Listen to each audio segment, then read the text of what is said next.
Today I'm going to show you guys my racing trophy truck. It's award-winning, and I've poured my life savings into this thing. See, it's got a tack, it's got gauges, it's got a custom sheet metal dash, and even more gauges.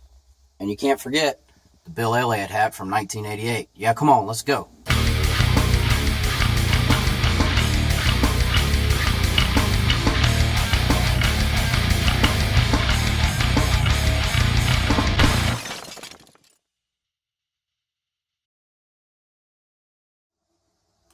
So guys and girls, I really don't have a trophy race truck, but sort of by request, I'm going to show you guys my 93 F-150 and let you guys know a little bit about things you might encounter should you decide to drive your vehicle till the wheels fall off.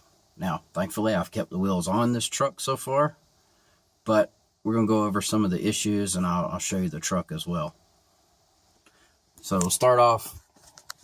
You saw in the intro, I did put a tack, and the little red line thing just slides, and it's set way higher than this engine.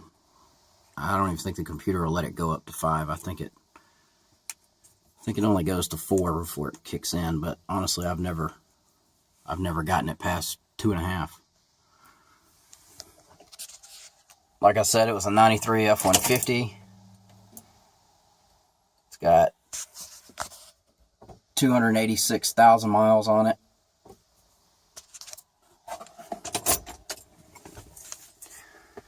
Aftermarket radio, of course, because the original one crapped out.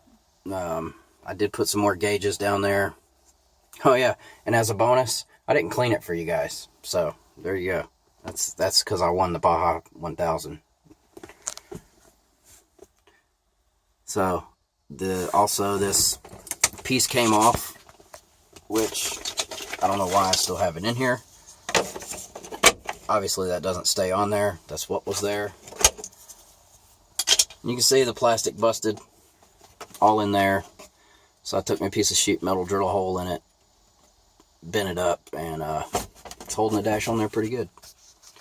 Some of these older vehicles, you got to deal with stuff like that, and stuff like that, and stuff like that, and stuff like that, and stuff like that. So that's one of the issues of owning an old truck. Let's see, the cover over there on that window crank is not there. I actually swapped it. That one was on the driver's side, but I swapped it because the little knob kept popping off, and nobody ever rides with me, so whatever. Nothing interesting in there. Told you I put my life savings into this truck. Well, there it is. See, I replaced this one over here. Now, this handle recently broke, but as you can tell, the door's not opening. So I gotta pull this cover off and see why it won't open after I put that new handle on there. This truck, which I will show you why here, actually you can see it in the rear view. Doesn't that look pretty? Look at them straight body lines. Wow. As you can guess, this truck was in an accident. It was actually rolled on its side, not by me, but by a previous owner. So when I'm riding down the highway, I shake. Actually, I don't shake. All the cars behind me shake. I can watch them. So in order to get, oh yeah. This has the cool AC they don't make anymore. The 260. This 260, that's a rare model nowadays. You're not going to find that on any new cars. And you know what? There's 160, there's 160, so that's why they call it 260. Alright, so to get out, I got to reach outside. Oh, and also, I have to lift up on this door every time I shut it. You see I've already replaced I've already replaced those pins and bushings in the door. There's where I had to grind the old one out and hit the grinder right there, but it lasted about a year, and yeah, it's kind of dirty. So on these older vehicles, you don't really realize it unless you like don't wash it like me. And you know, it's dirty right there because I hang my arm out the window because you can see in a previous episode I took the AC compressor out because it seized up. But also right there, it's kind of eating paint and stuff. It's so dirty. And then right up here where I lift up the door. So, you know, after a while, when you've owned a vehicle, you tend to get in the habit. I'll be back. All right, where was I? Oh yeah, trophy race truck. After a while, you end up touching the same places and stuff like that, and you don't really realize you're doing that to your paint. I know that's dirty, but it helps show my point. You end up touching the same spots a lot of times, and the camera will focus at some point. You end up touching the same spots and eating the paint there. So it's good if you consciously do things differently and mix it up. So up here, all the way from the start, or the front of the truck I should say, it's dented in and goes all the way down the truck. Can you guess which side it was rolled on? I happen to know the story behind that, and since it's a 5-speed, a may or may not be family member was driving the truck and turned on a dirt road, had a friend in the truck, and decided, hey, I'm gonna pop the clutch and swing the ass end around. Well, how'd that work out for you? Not that good. It's got rust spots, it's got metal exposed. If you don't take care of your paint, that's what happens. You can tell the hood is speckled. And the camera is not focusing today.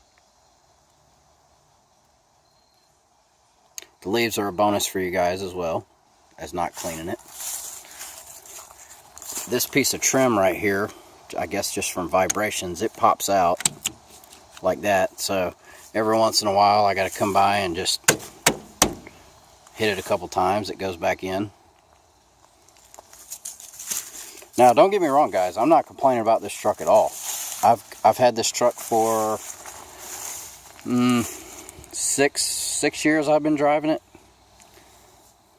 And it's been a good one for the $1,000 I paid for it. I'm not a big Ford fan, but I gotta say this truck has been one of the good ones. We take a look down this side. This side's not bad. It's still straight. Got the factory rims, 15-inch. That's that blue stuff is just me being lazy and not wiping off the stuff from the new tires.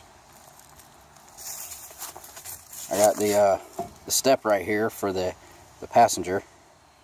I tend to call that a bitch step.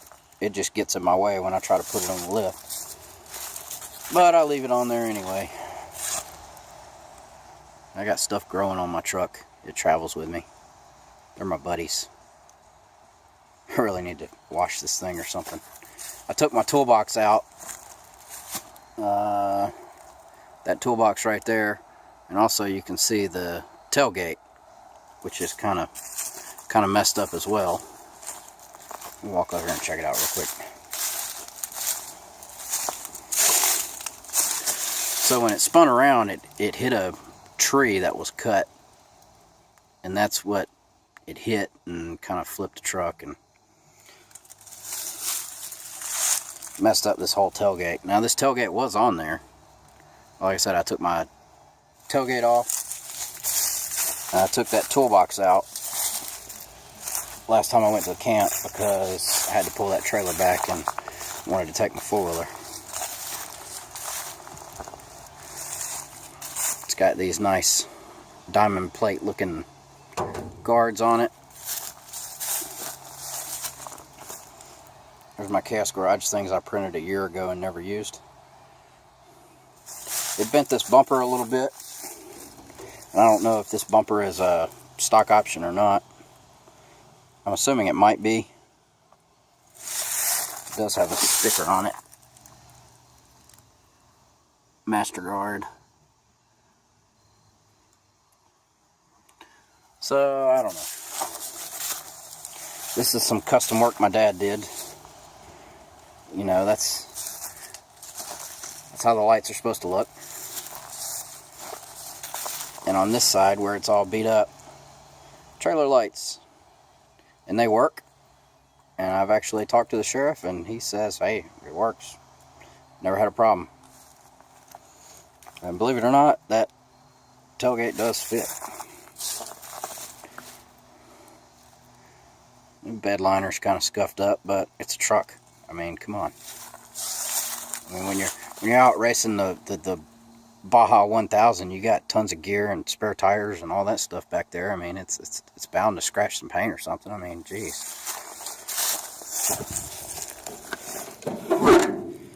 Single gas tank. Most of these you see have dual tanks. It gives me some trouble sometimes when I'm at the gas station. I can only go to certain gas pumps because some of them just, you know, I can do like 2 or 3 cents at a time, and that's all it'll take. And then, I have noticed that when I park the truck where it's on an incline, you know, that way a little bit, that it tends to work better. But without rambling on about the trophy truck, let's check out the powerhouse that's in it, the 42 valve Cummins turbo super diesel. I'm gonna need 2 hands to do this, so give me a second.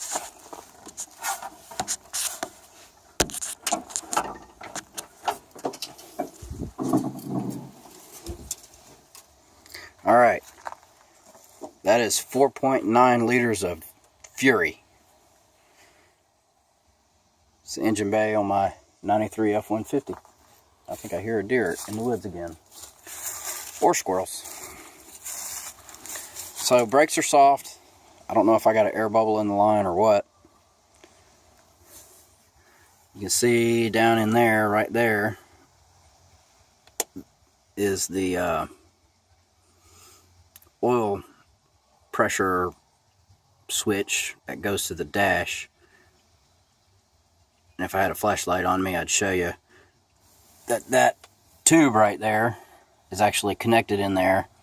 It actually feeds oil into the cab to that other oil gauge that I have.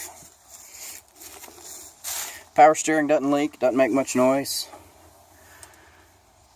I put a new EGR gasket on there not too long ago, and the EGR sensor, idle air control valve and motor, I put a new one of those on there because I was having issues with it. This PCV valve broke, and I could not find one like Ford did, so I ended up buying just this little filter and stuck it in there. Now, some of these go to a canister or something like that, and it'll make it not run right, but this one just returns back to your dirty side of your air filter. So it's not an issue. I've had to replace the tensioner right here. Had to replace the alternator. When I wasn't sure that it was the AC compressor, which you can tell is not there. When I had to replace the AC compressor, I was getting a lot of noise. So I ended up replacing the fan clutch here. If you have been following the channel for a while, you'll notice that this has no AC. It is an AC truck, but I had some issues with that AC compressor, and it ended up locking up and shredding the belt. So I got a shorter belt, but I ended up having to take the compressor off because I didn't want it rubbing the back side of the belt and just breaking another one. So I just pulled it off. Not really concerned about putting another AC compressor on here. Of course, I've had to replace the cap and the plugs a few times, and that's general maintenance. You should know that. Let's see what else. On this side of the motor, I have not done a whole lot that I can remember. Battery, of course, I replaced the battery. This particular vacuum line right here is dry rotted. I've had to cut it and kind of stretch it out a little more than it's supposed to, but you know, it happens. Oh, I did have to replace the starter. Now this is all just owning the truck after time. Like I said, the main thing I was going to show you guys is not, I'm not complaining at all. I was just showing you guys, if you keep a vehicle, a high mileage vehicle, and you try to run it to the ground, you know, thinking, oh, I'll just run it till it dies, that it could get expensive depending on how much it messes up, and also how much work goes into it. Right now, I still have a stuttering problem every once in a while. It needs a, it's kind of dark to see, but it needs a valve cover gasket. It's leaking oil out of the valve cover, we found out. So back down there, the transmission and stuff is all filled with, or not filled, but covered in oil. Let's see what else. Fifth gear went out. I think the synchro's bad. If you put it in fifth gear, just as long as you got the pedal pushed in and you're accelerating, it's fine. As soon as you let off, pow! It pops out. And if your hand's there or your finger's there, I'm convinced it might break it. So I've gotten used to not using fifth gear for 6 years now.